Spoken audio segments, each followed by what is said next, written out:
This is what you need. Dilute this with water 1,000 to 1. You don't want it to be too strong. You take a sip and you swallow. And when you speak, women will find you fascinating.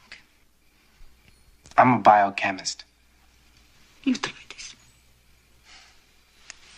You'll be back. 3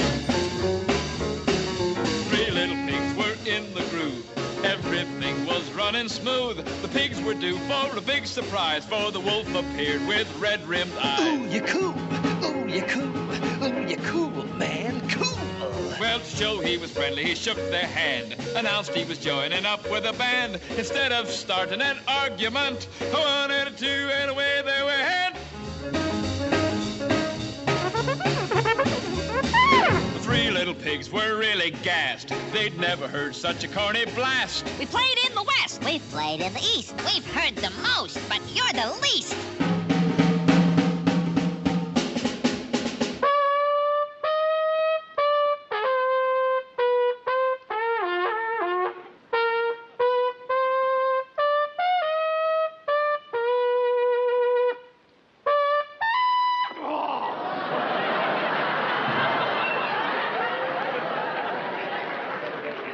I could never hit that high note. Gabriel, would you mind getting the clothes down to the cellar?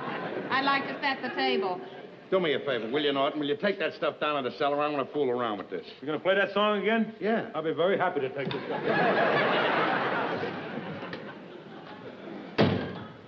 Wise guy. He certainly is. You know something? I made a big mistake by not taking lessons on this thing right straight through. I might have been a big musician today. My own orchestra. Maybe another Harry James. That's the story of my life. I could always make great starts, but I never finished. Never finished anything.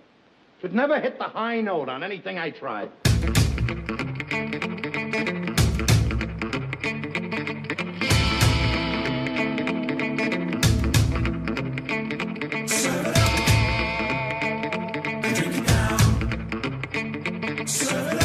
Trouble standing up, Madame Rue. You know the gypsy with the coke tattoo. She's got a pad down 34 send a little bars off.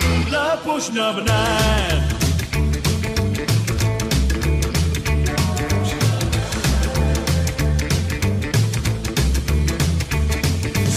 I told her that I wasn't flop with chicks. I've been this way since 1966. She looked at the palm and she laid it back to side. She said, what you need is love push number 9, yeah.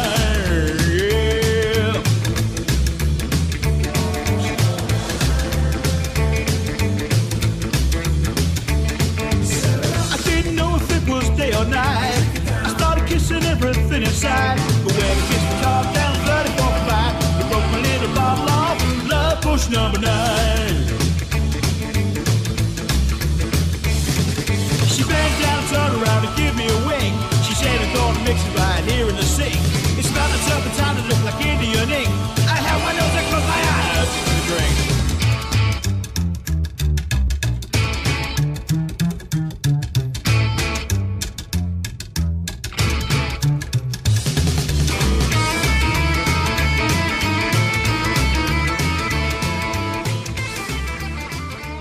This is Alex Saltz, and you are listening to That Twilighty Show About That Zone. This is a podcast about, you guessed it, the Twilight Zone, the landmark science fiction anthology television series created by Rod Serling. Tonight, we're going to talk about the episodes The Chaser and A Passage for Trumpet. But first, dig on my crazy, groovy original theme.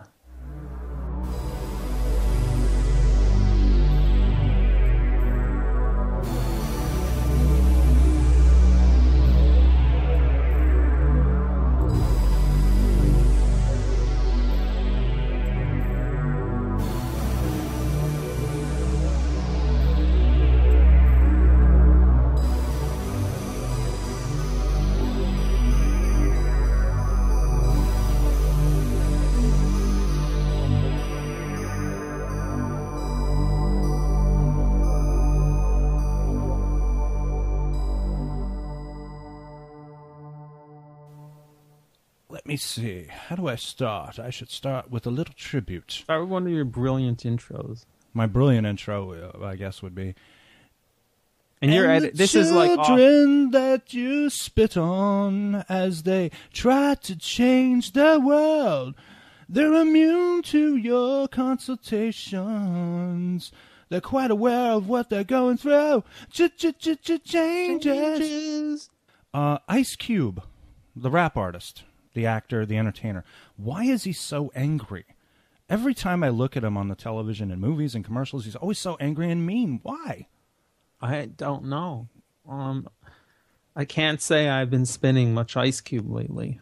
Although, I know who he is, and he has seen. He was an act. He's done a lot of acting. So. He has a net worth of $140 million. He has no reason to be angry all the time. This is the face of a man. Who what's the latest? His Con Ed bill, but he's got a lot of coin. He's angry over his Con Ed bill? He looks like he is, but, he should be a happy camper with a big fat smile on his face, cashing his enormous checks every week. I would agree with you. Come on, Ice. Share some of the love. We're leading off with The Chaser, which is a weird one. It's been duplicated a few hundred times, not the least there was an episode of Tales from the Crypt, a very memorable episode with Andrew McCarthy and Mario Hemingway, which took it to the extreme. It was a pretty good episode. All right, so you have this kid. What's his name? Roger.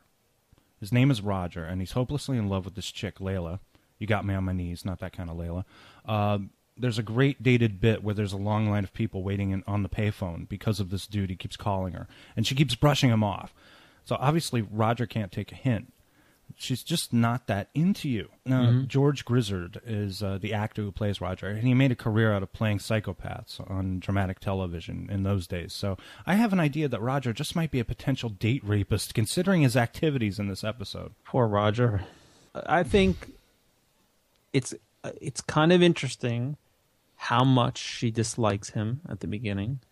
It is as if he were kind of stalking her. That's the feeling you get. And in a way, he is kind of like a desperate, he's out of control in love.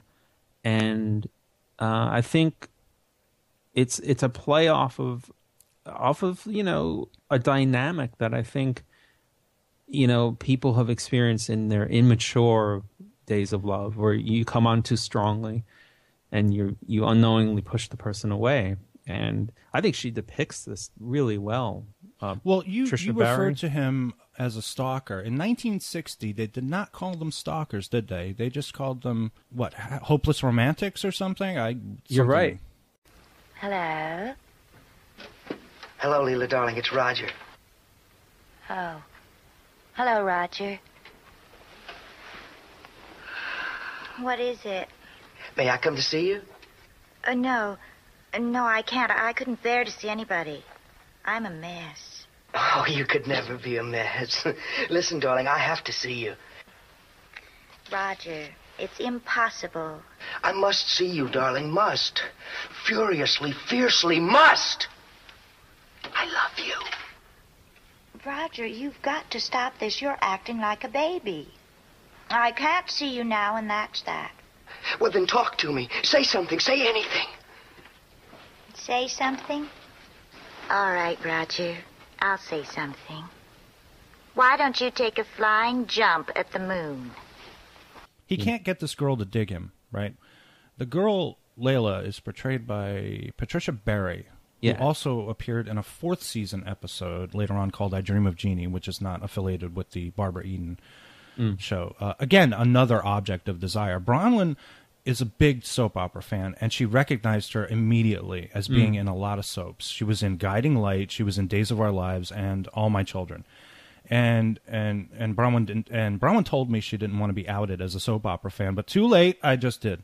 You just outed her. I totally outed her. So Does she still watch current soap operas? Not anymore. There are so few soap operas now. Programming has been taken up by lots of daytime talk shows. They've killed soap operas pretty much. All these old shows. I think a lot of these shows I just mentioned, Guiding Light, Days of Our Lives, All My Children, I think they're not on the air anymore. Oh, okay. I think the only shows that are on the air now are like General Hospital and Young and the Restless. I'm not sure. Oh, okay. So Sorry, soap operas. Layla is kind of a vacuous little tease. She strings men along like some kind of retarded Black Widow spider.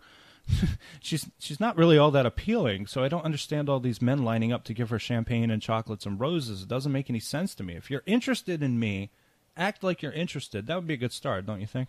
Yeah, I kind of felt the same way about you. I didn't feel at all like they had any chemistry. So we have a little stupidity driving the narrative. Roger's not getting her. So what does he do? He goes to some kind of like apothecary, like a professor with a lot of books and apparently potions. And he gets something for really cheap. The guy has other potions, and they're much more expensive. So he's kind of a drug dealer in a way. Yeah. And, of course, he manages to spike Layla's champagne, and almost immediately she goes nuts for him, right? Almost immediately he gets sick of her. He goes back to the drug dealer / apothecary / professor and asks for something to counteract the effect. And I'm led to believe there is no counteraction. The only way out is death. Yeah. I mean, didn't they call it glove cleaner? Glove cleaner, yeah, something like that. Yeah. It's like, glove cleaner. Okay. But you do remember that the initial potion was like $1 or $2 or something like that? Yes, the love potion was $1. So it was very cheap, and my warning bells would be going off. Why is this so cheap? Well, obviously he's in a situation now that he doesn't want to be in. F it. What the hell? So he's about to spike her punch, and then she announces she's pregnant. Mm-hmm. Which is just, we're talking irresponsible, stupid people here. Lover Marshmallow, come here. Come sit next to your Leela. Come on. Oh! There we go.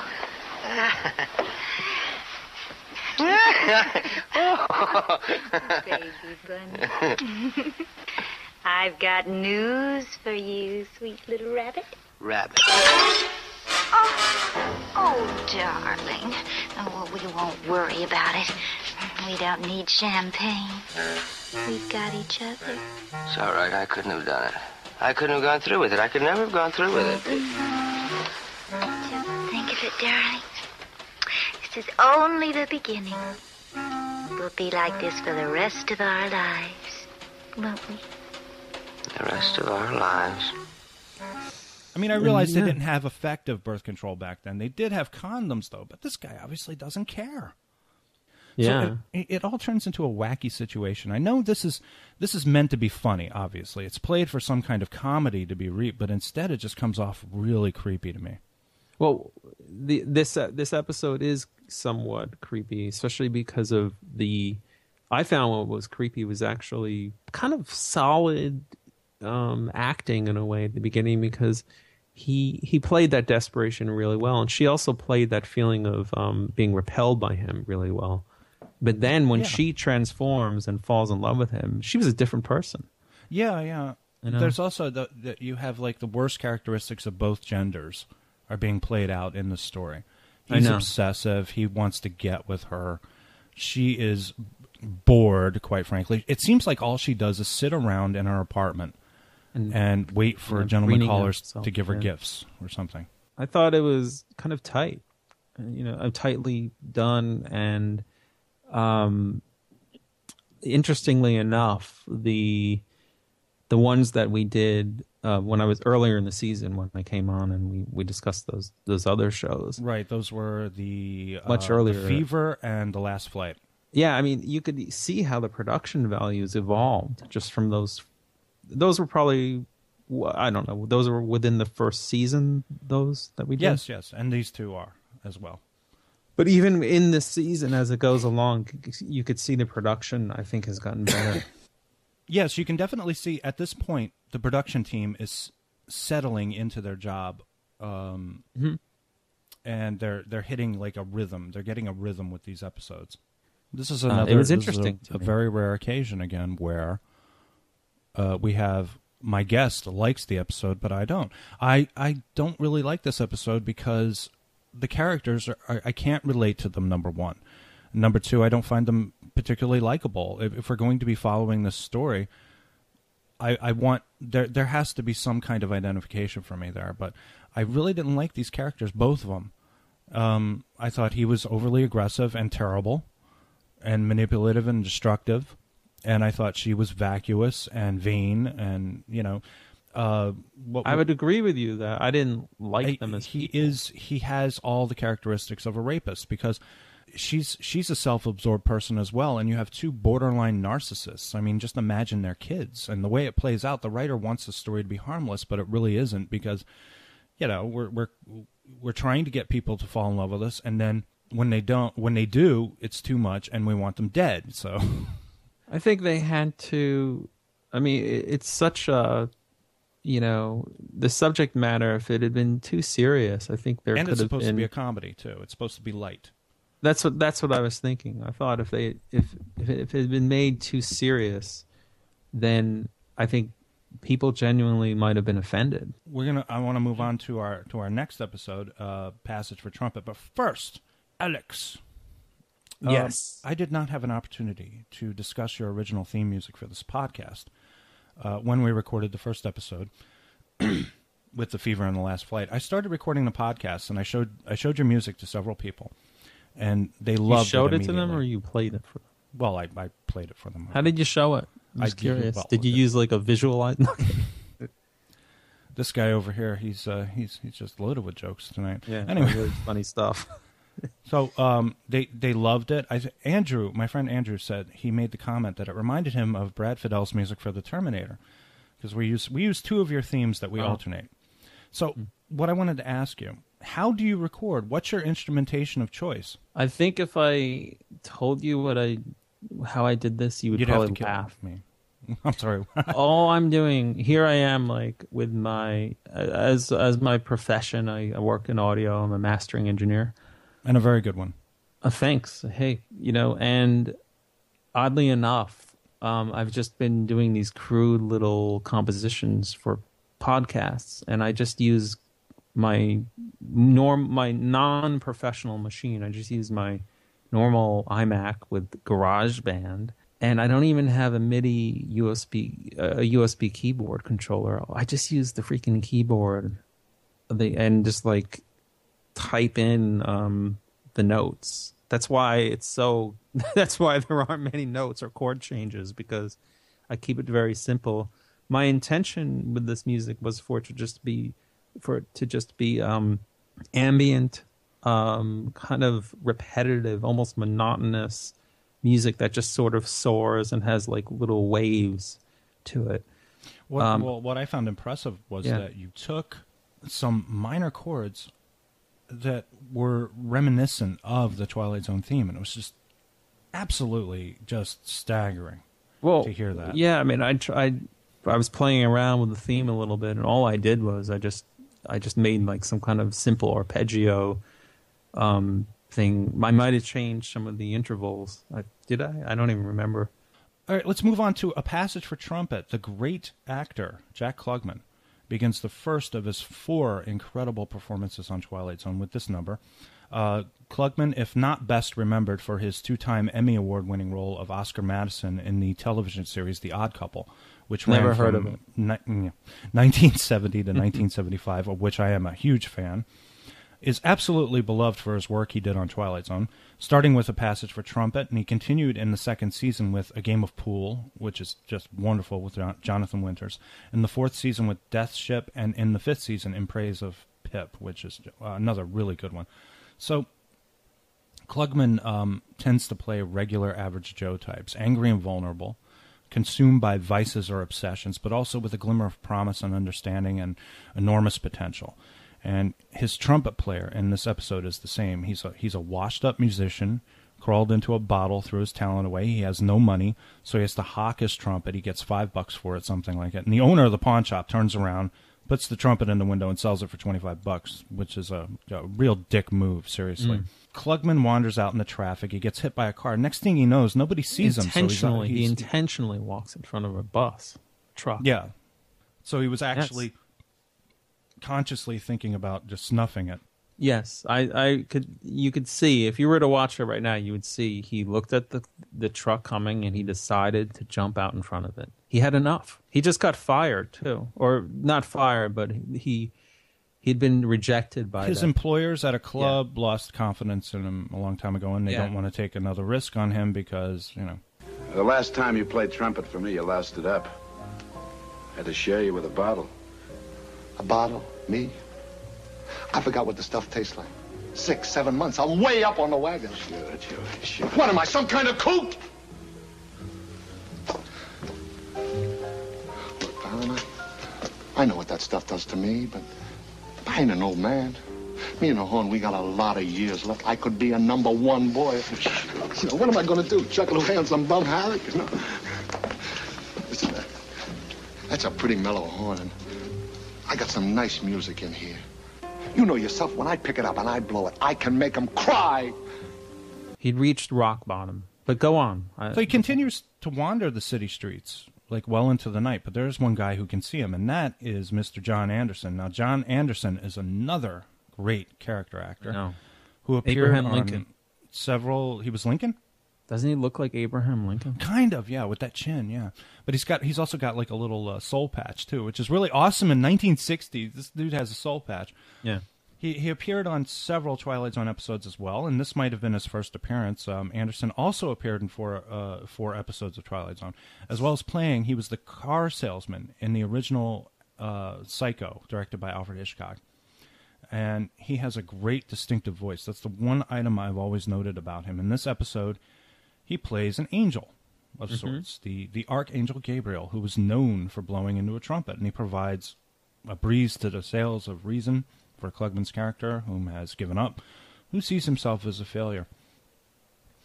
So, question here. Do you think, this is presuming there is a God, that God sent Gabriel down to talk to this wayward earthling jazz musician, or do you think it was Gabriel's idea because he's a fan? I think he was a messenger of sorts, and he was sent down.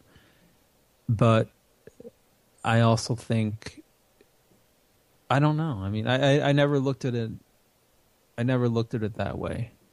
I think he did respect his talent, and there was something that he felt. He felt sort of connected to the Klugman character. Yeah. That's a terrible answer. I didn't really. What do you think? Do you think that? I think he came down because he just adored his playing. I think Gabriel has a job, and his job is to keep musicians on track. That's what I think. I think he looks at a guitar player, or he looks at a drummer, or he looks at a keyboard player, and he says, you know what, you're really kind of messing up your life here, and you know, I'm going to help you out with some words of wisdom or something like that, because Gabriel's like a musician. But Klugman is a trumpet player, so he gets special interest from Gabriel. Gabriel, all right, he shows up. He lays a little truth on Klugman's character, a little tough love, and it evidently works. It's like a celestial pep talk, right? Yeah, Klugman, it was beautiful. I thought. Yeah, it is. This, I have to say, I really like this episode a lot. Not just for Jack Klugman and John Anderson. I like the idea. It's very hopeful.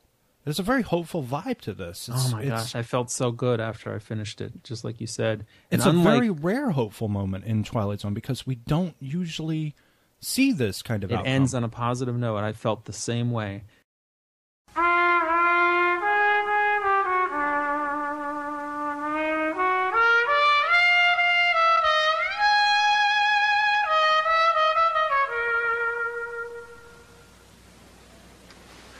How come you know who I am? You say you're not a ghost, you're not dead. No, I'm not dead. Neither are you, Joey.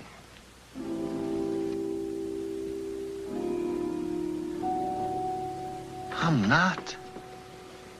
By no means. But what about the people in the bar? The girl in the ticket booth and the people in the streets? They are dead. They're the ghosts, Joey. They just don't know it, that's all. Sometimes to make it easier, we have to work it that way. We let them go on in a life that they're familiar with. They never know for a long while. But that's why they couldn't hear you. You're the one that's alive. But like I said, I stepped off a curb. That you did. Right now, you're in a kind of a limbo, Joey. You're neither here nor there. You're in the middle, between the two. The real and the shadow. Which do you prefer, Joey? And especially after The Chaser, where you don't necessarily like the characters. I liked the episode, but like you, I didn't like these people. With this episode, I really, of course, I loved Joey Crown, Jack Klugman's character. And he invests the character. Like I said, he plays a similar character in a lot of these episodes, except for Death Ship, where he's an astronaut. Okay. He's a pissed-off astronaut. But he always plays this kind of a character that you just can't help but root for. I totally agree. And can you believe he's able to win the hearts over of people in 24 minutes? Yeah. That's an incredible task as an actor. Absolutely. You have to be very He's a serious... accessible. Klugman is an actor. I mean, like, Oh, he was very good. And ahead of his times. I don't know that they write characters like that anymore. I don't see characters like that anymore in television or in movies. What's that famous movie about Christmas and the man, he jumps off a bridge? Oh, It's a Wonderful Life. Yeah, that's similar. Now, okay, he gets his life back on track after he realizes, hey, wait a minute. You're like an angel, man. What are you doing? Right? He's on a rooftop, and all of a sudden he's chatting up a bird. There's a lady there, I guess, folding her laundry or taking her laundry or something. And it looks like he might get some sympathy sex, too, at the very least. But, okay, what I was going to ask you, what did we learn today? The Chaser, what I learned was if you're gonna get someone to fall out of love with you with a potion, you better not drop the glasses. Yeah, don't drop the glass. Whoops! What about you? What was your in lesson baseball? That's an error. I don't know what I learned from The Chaser except to stay away from when Twilight Zone is trying to do comedy. But that's not true actually, because last week I recorded 2 episodes with my good friend Eve Kerrigan that were 2 obvious comedies, The Mighty Casey and A World of His Own. One was about a baseball player who's an android, and the other one was about a writer who can summon anything out of thin air just by writing it. But The Chaser's trying to be too charming, and instead it's coming off creepy because I just don't like that character, and it's God, look, there's plenty of fish in the sea, and this one doesn't want you. But it was a little uncomfortable, right, to watch. But for A Passage for Trumpet, that was more inspirational. It's just completely different vibe. Oh, I thought A Passage for Trumpet was almost seamless. It went along really well. Yeah. And what did you extract from that as far as a lesson? From that, I felt that you need. Okay, it's kind of it's very personal for me actually when I think about it, because we can try to be confident on our own, but it doesn't work nearly as much as other people, in this case an angel, having confidence in you.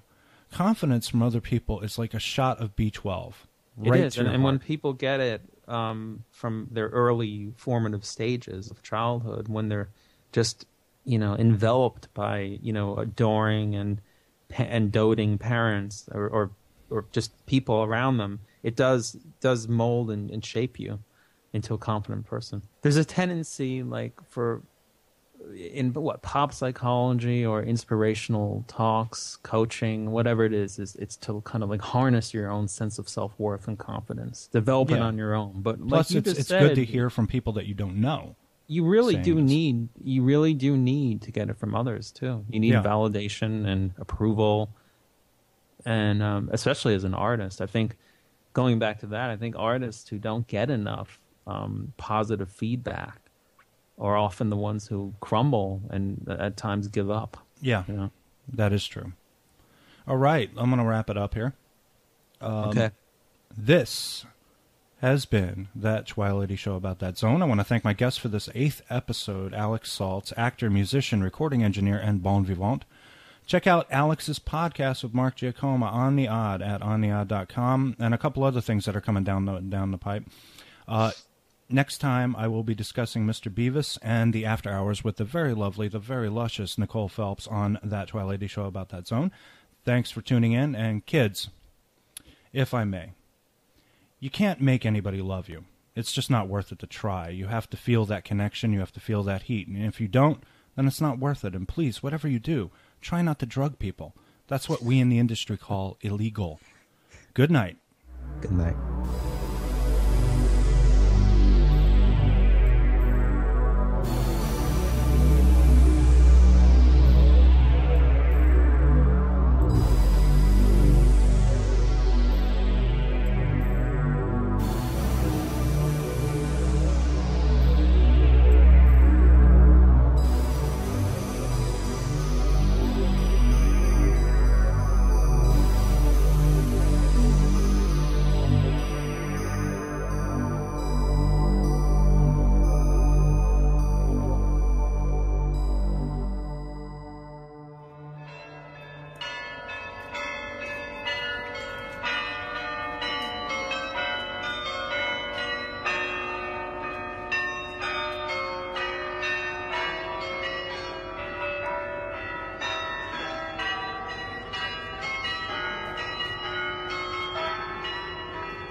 Tonight.